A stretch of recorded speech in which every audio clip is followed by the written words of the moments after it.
நாம தேவபுத்திரர் என்ற அந்த கதை, எப்படி நாம தேவபுத்திரர் ஆனோம், இதெல்லாம் எங்க ஆரம்பிச்சுது? ரட்சிப்பின் திட்டத்தினுடைய தொடக்கத்திலிருந்து காண்பிக்க போறேன், முடிவு வரைக்கும் இந்த திட்டம் எங்க போய் முடியுது. ஏன்னா பாருங்க, நாம அநேக நேரத்தில் இந்த கதையை முழுசாக தெரிஞ்சுக்காத மாதிரி தெரிஞ்சுக்கிறோம். என் பிள்ளைங்க சில நேரம் இந்த பிள்ளைகளுடைய இந்த மூவிஸ் பார்த்துன்னு இருப்பாங்க. நான் ஃபுல்லாக பார்க்க மாட்டேன், எனக்கு டைம் இல்லை. போய் அவங்களோட உட்காந்து ஒரு 5-10 நிமிஷம் பார்ப்பேன். முழு கதை எனக்கு தெரியவே தெரியாது, சும்மா அரைகுறையாக பார்த்தா எனக்கு தெரியும்னு சொல்லிக்குவேன். அந்த மாதிரி தான் நிறைய கிறிஸ்தவர்கள் அரைகுறையாக தேவனுடைய பிள்ளைகள்னு தெரிஞ்சு வச்சுருக்காங்க, முழு கதையை பார்க்கறது இல்லை. இன்றைக்கி நம்ம கொஞ்சம் இப்படி தொடக்கத்துலேருந்து முடிவு வரைக்கும் இன்னும் கொஞ்சம் முழுசாக பார்க்கலாம். இன்றைக்கும் பெருசாக முழுசாக பார்த்துருவோன்னு சொல்ல முடியாது, ஓரளவுக்கு அது பார்ப்போம். கொஞ்சம் தொடக்கத்திலிருந்து முடிவு வரைக்கும், ரட்சிப்பின் திட்டத்தினுடைய தொடக்கத்திலிருந்து முடிவு வரைக்கும் எப்படி நாம் தேவ புத்திரர் என்பதை பார்ப்போம்.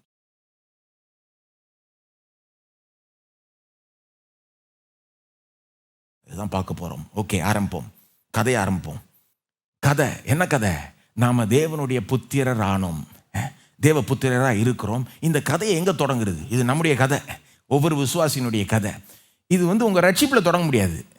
இந்த கதையினுடைய ஆரம்பம் உங்கள் ரட்சிப்பு கிடையாது, உங்கள் பிறப்பும் கூட கிடையாது, உலகம் உண்டாகிறது கூட கிடையாது. ஆதியாகமம் 1ஆம் அதிகாரத்துக்கும் முன்னால் போகணும் இந்த கதையை தொடங்கணும்னா. நீங்கள் கேட்கலாம், ஆதியாகமம் 1ஆம் அதிகாரத்துக்கு முன்னால் எங்கெங்கே போகிறது? எபேசியர் 1ஆம் அதிகாரத்துக்கு போங்க. எபேசியர் 1ஆம் அதிகாரம், ஆதியாகமம் 1ஆம் அதிகாரத்துக்கு முன்னால் தேவன் எப்படி இதை திட்டம் போட்டார் என்பதை சொல்லுகிறது. உலகமே உண்டாரத்துக்கு முன்னால் தேவன் நம்முடைய புத்திர சுவிகாரத்தை திட்டம் போட்டார், சித்தம் கொண்டார், முன் குறித்தார் என்று சொல்லுது. வாசிப்போம், எபேசியர் 1:3-6 வாசிப்போம். இதை வாசிக்கிறப்ப நல்லா கவனிங்க. உலகம் உண்டாரத்துக்கு முன்னால் தேவன் என்ன செஞ்சார், நம்முடைய ரட்சிப்பை எப்படி திட்டம் போட்டார், கவனிங்க. நம்முடைய கர்த்தராகிய இயேசு கிறிஸ்துவின் பிதாவாகிய தேவனுக்கு ஸ்தோத்திரம். அவர் கிறிஸ்துவுக்குள் உன்னதங்களிலே ஆவிக்குரிய சகல ஆசீர்வாதத்தினாலும் நம்மை ஆசீர்வதித்திருக்கிறார். தமக்கு முன்பாக நாம் அன்பில் பரிசுத்தம் உள்ளவர்களும் குற்றமில்லாதவர்களுமாய் இருப்பதற்கு அவர் உலக தோற்றத்துக்கு முன்னே கிறிஸ்துவுக்குள் நம்மை தெரிந்து கொண்டபடியே பிரியமானவருக்குள் தாம் நமக்கு தந்தருளின தம்முடைய கிருபையின் மகிமைக்கு புகழ்ச்சியாக தம்முடைய தயவுள்ள சித்தத்தின்படியே நம்மை இயேசு கிறிஸ்து மூலமாய் தமக்கு சுவிகார புத்திரர் ஆகும்படி முன்குறித்திருக்கிறார்.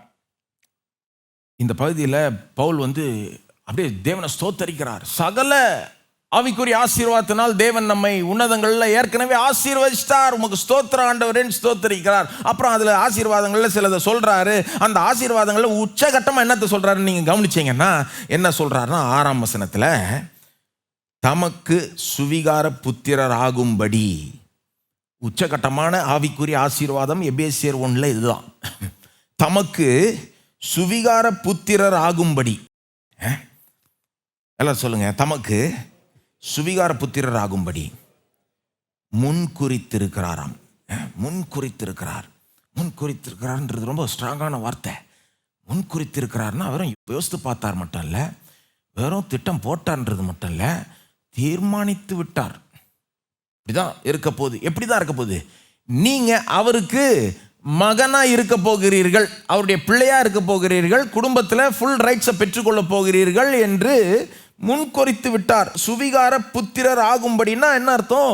உங்களை லீகலா, சட்ட பிரகாரமா மகனாய் ஆக்கி விடுவார் என்று முன்குறித்து விட்டார். எப்போ முன்குறித்து விட்டார்? உலக தோற்றத்துக்கு முன்னே, உலகம் உண்டாகிறதுக்கு முன்னால, ஆதியாகமம் 1ஆம் அதிகாரத்துக்கு முன்னால தேவன் உங்களை பற்றி எண்ணி பார்க்கிறார், யோசித்து பார்க்கிறார். கொஞ்சம் நினைச்சு பாருங்க. இதை உலகம் உண்டாகிறதுக்கு முன்னால் பவுல் சொல்கிறார், எபேசிய விசுவாசிகள் சாதாரண மக்களை பார்த்து சொல்கிறார், உலகம் உண்டாகிறதுக்கு முன்னால் தேவன் உங்களை யோசித்து பார்த்தார். யோசித்து பார்த்தார்ன்றது மட்டும் இல்லை, கிறிஸ்துவுக்குள் தெரிந்து கொண்டாராம். அப்படின்னு நான் கிறிஸ்துவோடு உங்களை இணைச்சிட்டார், அவருடைய மனசில் உங்களையும் கிறிஸ்துவையும் சேர்த்துட்டாரு. அது மட்டும் இல்லை, உங்கள் ரட்சிப்பை திட்டம் போட்டார். எப்படி திட்டம் போட்டார்?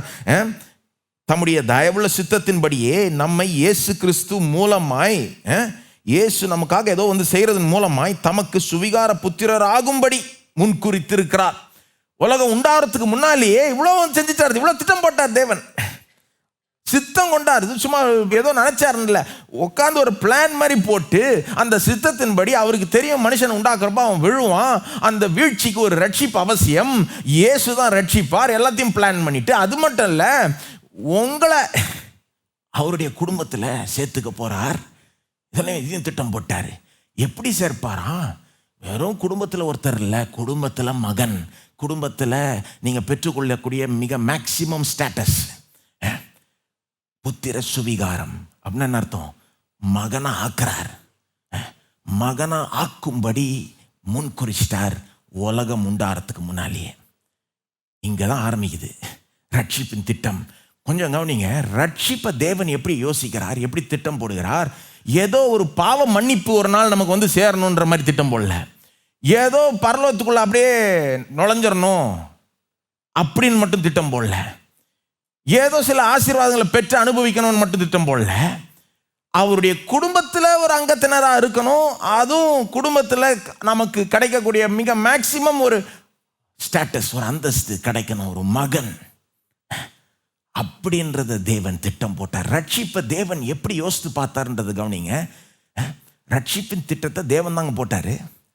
எப்படி யோசிக்கிறாரு? ரட்சிப்பை வந்து என் குடும்பத்தில் உங்களை சேர்க்க போகிறேன், மகன்களாய் ஆக்க போகிறேன், புத்திர சுவிகாரத்தை தரும்படி முன் குறித்து விட்டார். அப்போது இப்படி தான் ரட்சிப்பின் திட்டமே தொடங்குது. வெறும் ஏதோ ஜனங்க விழுவாங்க அவங்களுக்கு பாவ மன்னிப்பு கொடுக்கணும்னு திட்டம் போடல. அவங்களுக்கு பாவ மன்னிப்பு, நீதிமானாக்குதல் எல்லாம் கொடுத்து குடும்பத்திலே சேர்த்து விடணும், மகனாக சேர்த்து விடணும், மகனாக ஆக்கணும், லீகலாக ஆக்கணும் அப்படின்னு திட்டம் போடுறார். ஸோ இதுதான் கதை. அங்கே தான் ஆரம்பிக்குது. அடுத்தது கதையில் எங்கே போகணும்? சிருஷ்டிப்புக்கு போகணும். சிருஷ்டிப்பு இந்த பேக்ரவுண்டை வச்சுட்டு தான் ஆதியாகமம் 1ஆம் அதிகாரம் போகணும். அப்போ தான் ஆதியாகமம் 1ஆம் அதிகாரமே உருப்படியாக வழங்கும்.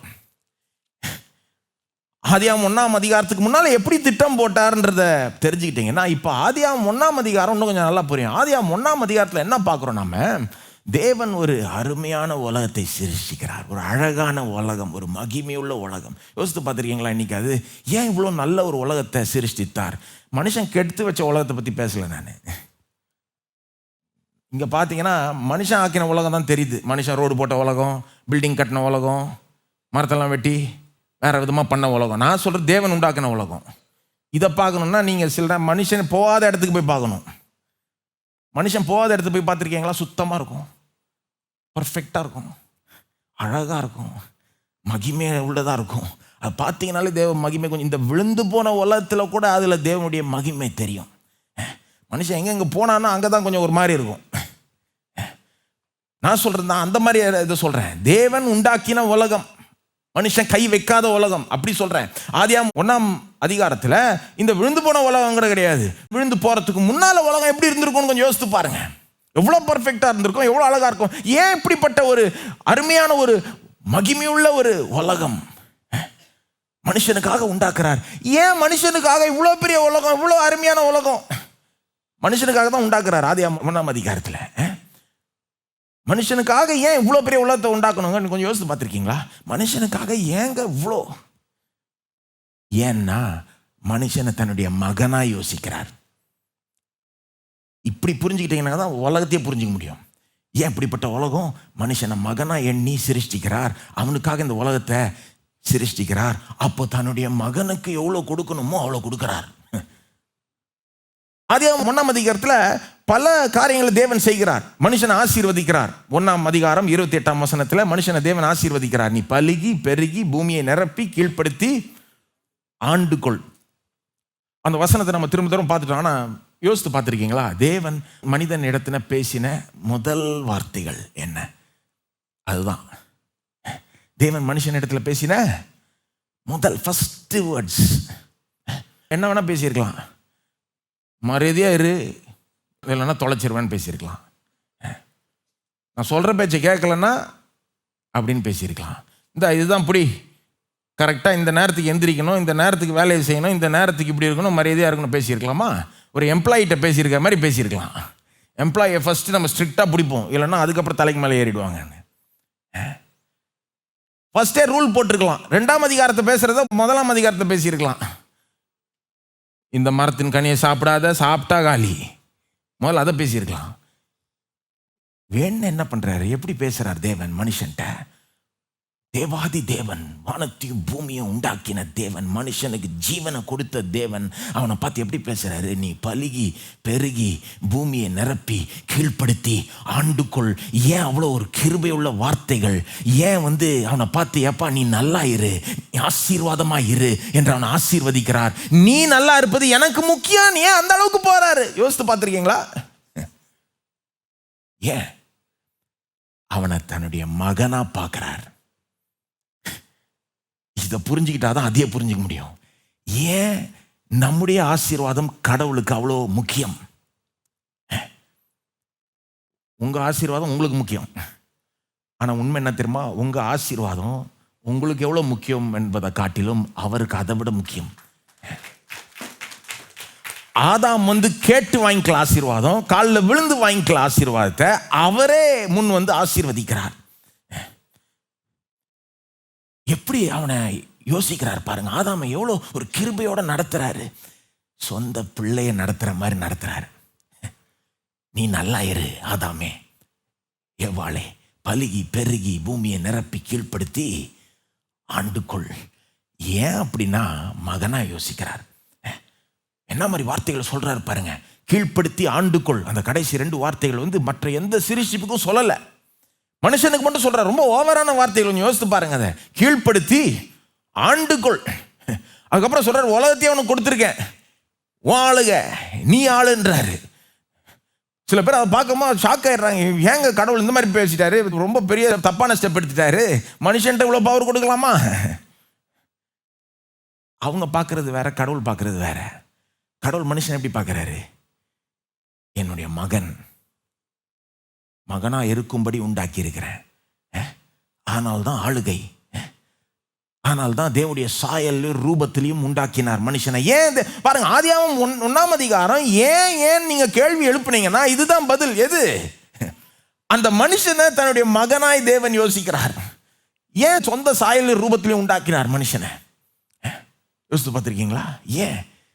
What is the reason? ஏன் அவனோட ஒரு தகப்பன் பிள்ளைன்ற இந்த உறவை வைத்துக் கொள்ளும்படி. அப்படி உண்டாக்கலைன்னா அந்த உறவை வைத்துக்கொள்ளவே முடியாது. அந்த உறவை வைத்துக் கொள்ளும்படி இப்படி உண்டாக்கினார், சாயலின் ரூபத்திலையும். ஏன் ஆளுகை கொடுத்தார்? ஒரு ராஜாவை போல ஆண்டுக்குள் கீழ்ப்படுத்தி ஆளுன்னு ஏன் சொல்றாரு மனுஷன்ட்ட? உலகத்தையே கொடுத்து உலகத்துக்கே நீ ராஜாவா இருன்றாரு. ஏன்? நமக்கு அது ரொம்ப டூ மச்சா இருக்கு. ஆனா நீங்க யோசித்து பார்த்தீங்கன்னா அது அவ்வளோ டூ மச் இல்லை. எந்த விதத்தில்? அதாவது ஒரு சாதாரண மனுஷனுக்கு ஆளுகை கொடுத்தா அது டூ மச். ஆனா ஒரு மிகப்பெரிய ராஜாவினுடைய மகனுக்கு ஆளுகை வந்தா அது டூ மச் ஒன்றும் கிடையாது. அதுதான் தகும் அவனுக்கு. அதுதான் ராஜாதி ராஜா, யூனிவர்ஸையே ஆளுகிறவர். அவர் தன்னுடைய மகனை பார்த்து நீ ஏன் கீழே இதை ஆளுன்னா அது அப்படிதான். அது மிகப்பெரிய ராஜாவினுடைய மகனுக்கு ஆளுகை தான் தகும். ஒரு ராஜ்யத்தை வைத்துக் கொள்றது தான் தகும். ஒரு ராஜாவா இருக்கிறது போல தான் தகும். ஒரு பிச்சைக்காரனா இருக்கிறது தகாதே. It will not be fitting for the son of a great king to have no rulership. ஏன் மனுஷனுக்கு ஆளுகை கொடுக்கிறார்? ராஜாவை போல இரு, ராஜாவை போல வாழ்னா அவர் எப்படி பார்க்கிறார் ஆதாம? தன்னுடைய மகன். அதனால தான் லூக்கு 3:38 அப்படியே வருது, Adam the son of God. Tamil பைபிளில் அப்படி மொழிபெயர்க்க பயந்துட்டாங்க. தமிழ் பைபிள் மட்டும் அப்படி வரல. தேவனால் உண்டான ஆதாம்னு போட்டாங்க. ஏன்னா பயம், ஐயோ ஆதாம் சன் ஆஃப் காட்னு போட்டால் இயேசுவோட ஒப்பிடுறோமே அவரை, ஆதாம் எப்படி இயேசு லெவலுக்கு கொண்டு வரதுன்ற மாதிரி யோசிச்சுட்டாங்க. கிடையாது, ஆதாம் இயேசுனுடைய லெவலுக்கு வர முடியாது. ஆனால் வேதம் ரொம்ப கிளியராக, இங்கிலீஷ் பைபிள் நீங்கள் வாசித்து பாருங்கள், திரு விவிலியம் மொழிபெயர்ப்பை வாசித்து பாருங்கள், தமிழில் ஆதாம் தேவனுடைய குமாரன்னு வருது. பாயிண்ட் என்ன? ஆதாம் தேவனுடைய மகன் அப்படின்னு வருது லூக்கு 3:38. என்ன சொல்ல வரேன்? இந்த காரணத்தின் நிமித்தமாக தான் மனுஷனை இப்படி உண்டாக்கினார், இப்படிப்பட்ட வாழ்க்கையை மனுஷனுக்காக விரும்பினார். ஏன் பாருங்க, ஆதியாகமம் 1:2 எல்லாத்தையும் இதை வச்சு நீங்க புரிஞ்சுக்கலாம். ஏன் மனுஷன்ட்ட கீழ்ப்படிதலை எதிர்பார்த்தார்? கீழ்ப்படிதல் கூட ஒரு மகனுக்கு இருக்க வேண்டிய ஒரு குவாலிட்டி. ஏன் கீழ்ப்படிதல் எதிர்பார்த்தார்? மகன், அவர் தகப்பன், மகன் கீழ்ப்படிய வேண்டும். தகப்பனுக்கு பணிஞ்சிருக்க வேண்டும். எல்லாத்தையும் ஆளலாம், ஆனால் தகப்பனுக்கு பணிஞ்சிருக்க வேண்டும். அப்போது இவ்வளோ கொடுக்குறார் ஆதாமுக்கு, இவ்வளோ பெரிய ஒரு ஆசீர்வாதம், இவ்வளோ பெரிய ஆளுகை, இவ்வளோ பெரிய ஒரு ராஜ்யம், உலகமே ஆளுன்றார், உலகத்தையே ஆளுன்றாரு. கீழ்ப்படிதல் வந்து அவ்வளோ கஷ்டம் ஒன்றும் கிடையாது. ஒரே ஒரு ரூல் தான் போடுறாரு, இந்த ஒரு மரத்தின் கனியை மட்டும் சாப்பிடாதேன்றாரு. எல்லாத்தையும் போய் விட்டுட்டு வந்துட்டான் அவன். அதான் எப்படி கீழ்ப்படியாததுனால எல்லாத்தையும் எப்படி இழந்தான் ஆதாம்? கீழ்ப்படியாததுனால இழந்தான். அதாவது கீழ்ப்படியாததுனாலனா ரொம்ப பெரிய ஒரு முரட்டாட்டத்தின் ஒரு செயல் அவன் செஞ்சது. சிலர் யோசிக்கிறாங்க, அந்த ஒரு பழத்தை தானே எடுத்து சாப்பிட்டான், என்ன அதில் என்னங்க பெருசு? இல்லை, அந்த பழத்தை எடுத்து சாப்பிட்றப்போ அவன் என்ன சொல்கிறான், நீர் எனக்கு ஒரு ரூல் போட்டால் கூட அந்த ஒரு ரூலையும் நான் கீழ்ப்படிய மாட்டேன்.